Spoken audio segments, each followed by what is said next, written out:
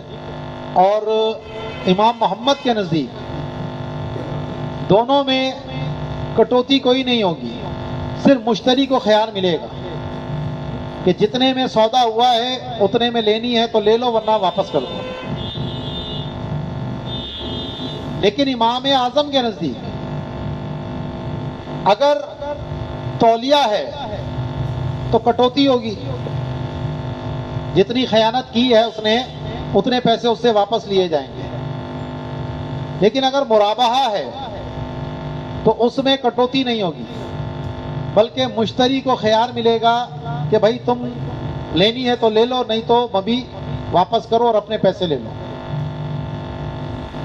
وجہ امام صاحب کی یہ ہے کہ تولیہ کا تو مطلب یہ تھا کہ بغیر نفع کے بیع ہو،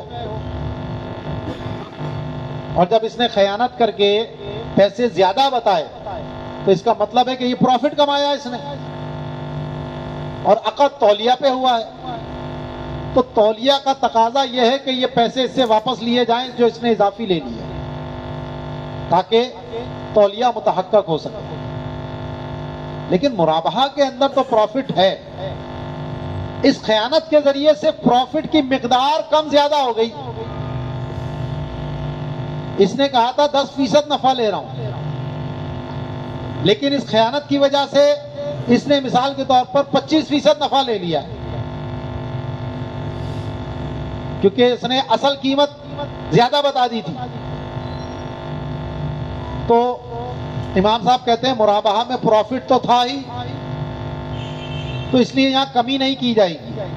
ہاں اس نے جو خیانت کی، کیونکہ مشتری نے اس پر اعتبار کیا تھا اور اس نے جو اس ثمن کے اوپر رضامندی دی تھی وہ اس اعتماد کی وجہ سے دی تھی، اور اب اس کو پتہ لگ گیا کہ نہیں جناب اس نے تو خیانت کی تھی، مجھ سے تو زیادہ پروفٹ لے رہا ہے، تو وہ رضامندی مفقود ہو گئی۔ تو اب اس کو اختیار ملے گا کہ بھئی ٹھیک ہے، اب تو پتہ چل گیا نا خیانت ہے، اب تو راضی ہے اس پر یا نہیں ہے؟ اگر راضی ہو تو ٹھیک ہے، بیع ہو گئی پوری، اور اگر نہیں ہے تو چلو بھئی اپنے پیسے لو اور مبی واپس کرو۔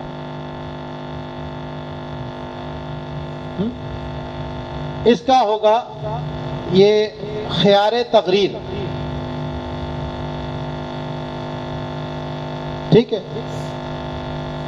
یا اس کا ایک اور نام دیا تھا انہوں نے،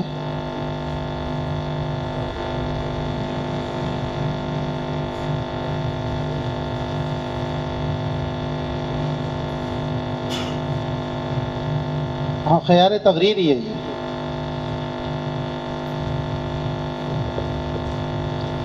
دھوکہ دینے کی۔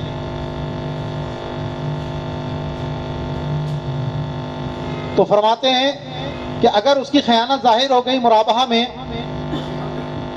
بائع کے اقرار کی وجہ سے، یا مشتری نے اس پر برہان قائم کر دی اس وجہ سے گواہ لے آیا، یا بائع نے قسم کھانے سے انکار کر دیا، تو پھر مشتری لے لے گا پورے ثمن کے بدلے میں یا اس کو واپس کر دے گا، کیونکہ اس کی رضامندی فوت ہو گئی تھی، اور کمی کرے گا خیانت کی بقدر تولیہ کے اندر تاکہ تولیہ متحقق ہو سکے، کیونکہ تولیہ میں تو پروفٹ نہیں ہے، تو یہاں جو خیانت کر کے لیا وہ سارا اس کو واپس دینا پڑے گا۔ تو امام محمد کے نزدیک دونوں میں خیار ہے، امام ابو یوسف کے نزدیک دونوں میں کٹوتی ہے۔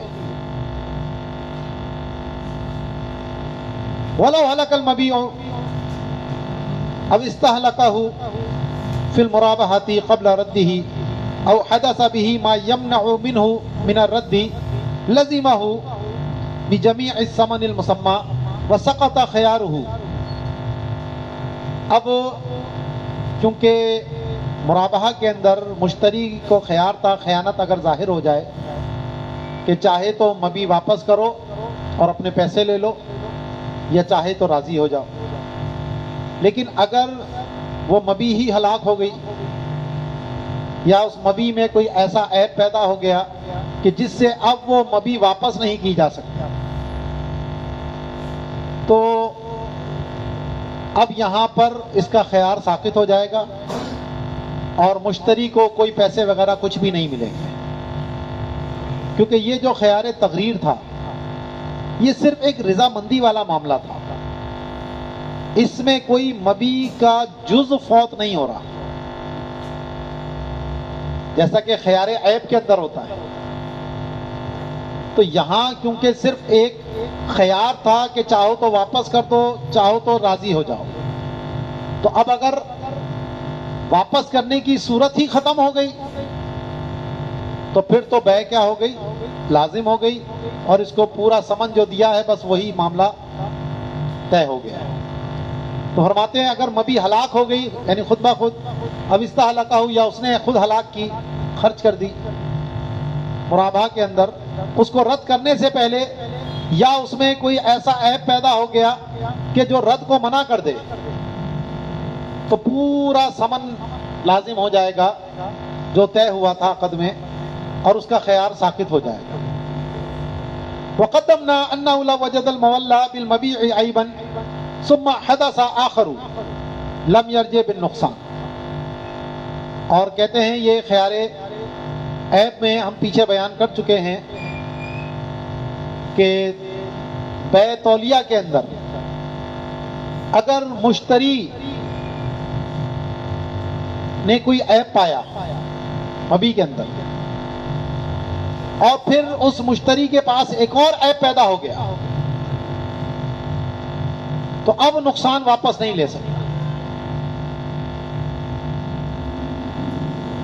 کیونکہ اب رد ممتنع ہو رہا ہے یہاں پر اس عیب کی وجہ سے، تو اب جو کٹوتی ہوگی وہ اس عیب کے مقابلے میں ہوگی، حالانکہ بیع تولیہ تو دی جتنے میں تھی اتنے کی اس کو خریدنی تھی، تو اب یہاں پر جب وہ اس سے پیسے لے گا تو وہ جو دوسرا سمن جس پہ اب یہ خرید رہا ہے وہ سمن اول سے کیا ہو جائے گا، کم ہو جائے گا، حالانکہ بیع تولیہ تو یہی تھی کہ سمن اول کی مثل پہ ہونا چاہیے، تو اس لیے اب یہاں پر کوئی کٹوتی کا معاملہ نہیں ہوگا۔ تو کہتے ہیں کہ ہم نے پیچھے بیان کر دیا ہے کہ مولا یعنی بیع تولیہ کے اندر جو مشتری ہے اگر وہ مبی میں کوئی عیب پاتا ہے اب پھر کوئی دوسرا عیب پیدا ہو جائے اس کے پاس تو یہ نقصان اس سے طلب واپس نہیں کر سکتا۔ اب بیع مرابحہ میں کیونکہ خیانت اور خیانت کے شبے سے بچنا بھی ضروری ہے، اگر ایک مبی پر بائے پہلے ہی پروفٹ کما چکا ہے اور وہ سمن یا پروفٹ اسی کی جنس میں سے تھا جو پہلا والا سمن تھا، تو اب اگر یہ اس کی دوبارہ بیع مرابحہ کرنا چاہتا ہے تو جو پہلے پروفٹ لے چکا ہے اس کی کٹوتی کرے گا، الا یہ کہ بیان کر دے۔ مثال کے طور پر میں نے راجا سے یہ گلاس خریدا، کتنے کا؟ 100 روپے کا۔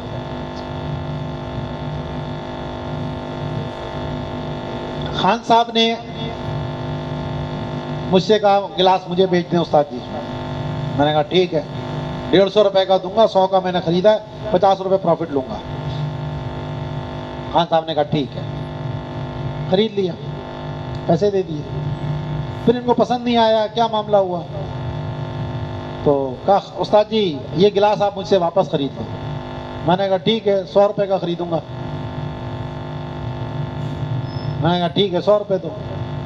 اب یہ گلاس واپس میرے پاس آ گیا، اس پہ میں کتنا پروفٹ کما چکا ہوں۔ اب اگر میں مرابحہ کرنا چاہوں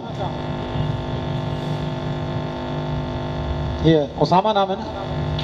اسامہ مجھ سے کہتا ہے استاد جی یہ گلاس مجھے بیچ دو, کتنے کا خریدا ہے آپ نے؟ میں کہتا ہوں ٹھیک ہے بھائی خرید لے, میں نے خان صاحب سے 100 روپے کا خریدا ہے اور میں تم سے اس پہ 50 روپے پروفٹ کماؤں گا. یہ جائز نہیں ہے. اگر میں مرابحہ کرنا چاہتا ہوں تو اب یہ 50 روپے اس کا ثمن بیان کروں گا, کیونکہ 50 روپے تو میں پہلے ہی کما چکا ہوں. تو یہ کٹوتی کر کے 100 میں سے 50 کی کٹوتی ہوئی تو باقی بچا 50 کا, تو اب 50 پہ مرابحہ کر سکتا ہوں. یا دوسری صورت یہ ہے کہ میں بتا دوں کہ بھائی پہلے میں نے خان صاحب سے 50 روپے پروفٹ کمایا تھا, پھر خان صاحب نے مجھے واپس 100 کا بیچ دیا, اب تو نے خریدنا ہے تو 150 کا لے لے. اب کوئی خیانت نہیں ہے, اب کوئی دھوکہ نہیں ہے. اسی طریقے سے اپنے اصول اور فروع سے اگر خریدا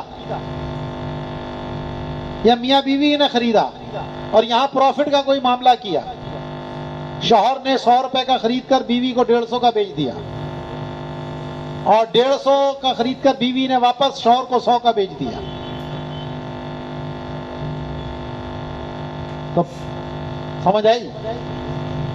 تو اگر ایسا کوئی معاملہ ہو رہا ہے, بیٹے نے باپ کو بیچا, باپ نے بیٹے کو بیچا, اصول اور فروع کے درمیان یا زوجین کے مابین, تو پھر جتنا پروفٹ پہلے ہو چکا ہے اس کی وہ کیا کرے گا؟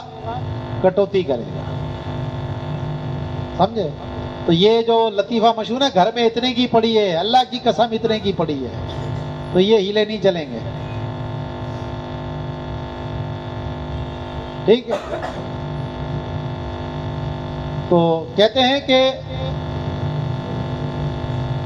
شرح ثانیا بجنس الثمن الاولی بعد بیعہ بربح فإن رابح ترح ما ربح قبل ذلك وإن استغرق الربح ثمنه لم يرابح خلافا لهما وهو ارفق وقوله اوثق بہر ولو بین ذلك او باع بغیر الجنس او تخلل ثالث جاز اتفاقا.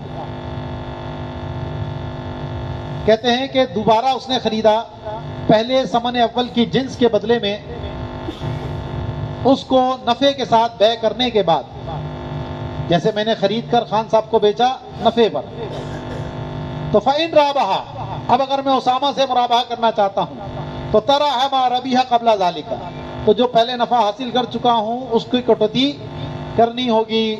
وَإِنِ اسْتَغْرَقَ الرِّبْحُ ثَمَنَهُ, اور اگر نفع پورے ثمن کو گھیرے ہوئے, میں نے خان صاحب کو 200 میں بیچا تھا تو 100 روپے کا پروفٹ کمایا, 100 روپے ثمن تھا, تو اب آگے جب 100 میں سے 100 کاٹوں گا تو مرابحہ ہو ہی نہیں سکتا, کیونکہ یہ بغیر ثمن کے بچ جائے گا گلاس. تو لم یرابح, تو یہاں مرابحہ نہیں ہو سکتا. مرابحہ کی نفی ہے, مساومہ کی نفی نہیں ہے.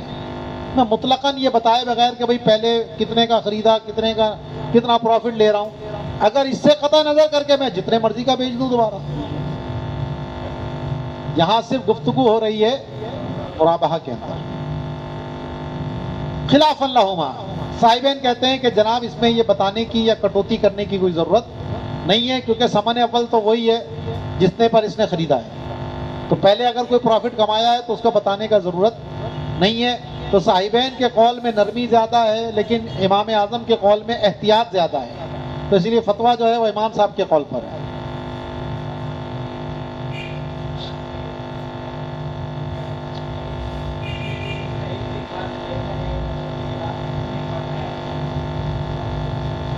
لیکن یہاں پر ایک شبہ پیدا ہو رہا ہے خیانت کا, کہ خان صاحب نے واپس کیا, کچھ تو وجہ ہوگی نہ واپس کیا. تو اگر یہ بیان کر دے یا ثمن کا جنس تبدیل کر دے,